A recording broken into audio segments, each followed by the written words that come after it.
lang akong namuhay.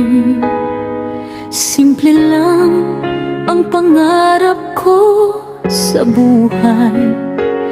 Ngunit bakit sa bawat hakbang ko may matang nakabantay, gustong ipahinto?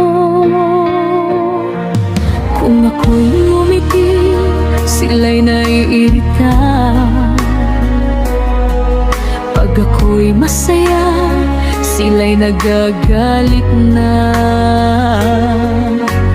Parang kasalanan kong sumaya, parang bawal akong maging payapa.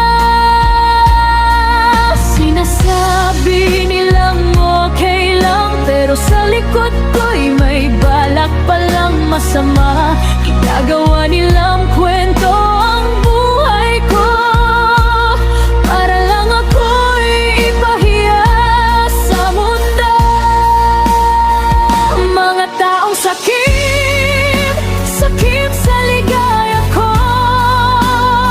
gustong agawin ng munting tuwa sa puso.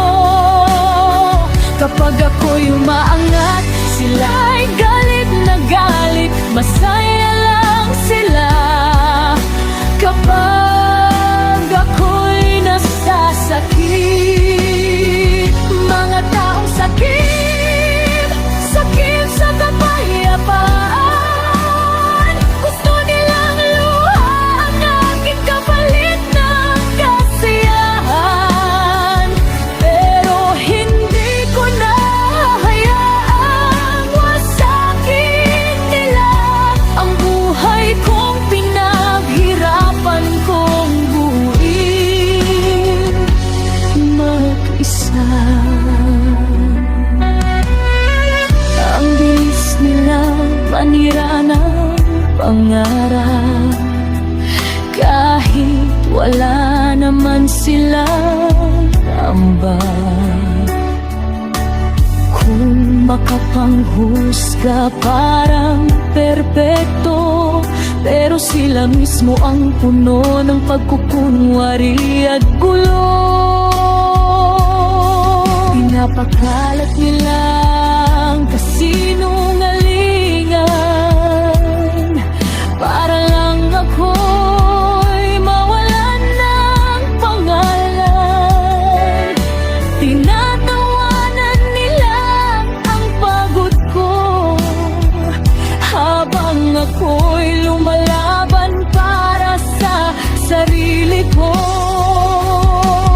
Bakit ba kailangan yung sirain ang liwanag na matagal kong hinanap? Hindi ba kayo napapagod sa inggit na kayo rin ang sinusunod? Mga taong sakit, sakit sa ligaya ko, gusto nilang lahat ng saya ay mawala sa mundo ko. Kapag ako'y tumatawa, sila'y nag-iisip ng paraan, parang ang ngiti ko'y gawing sugat at kapig-hatian. Mga taong sakit, sakit sa kapayapaan, gusto nilang gumuho kahit wala akong kasalanan. Pero hindi ko na hahayaang wasakin nila ang sarili kong mundong matagal kong pinaglaban.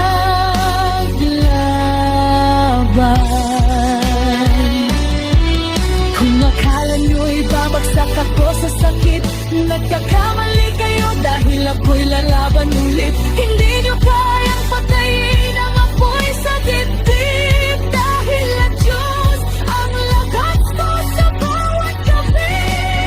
Kung sakin kayo sa kaligayahan ko, ako'y matututo ng hindi na kayo pansinin, dahil ang tunay na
sarili ko.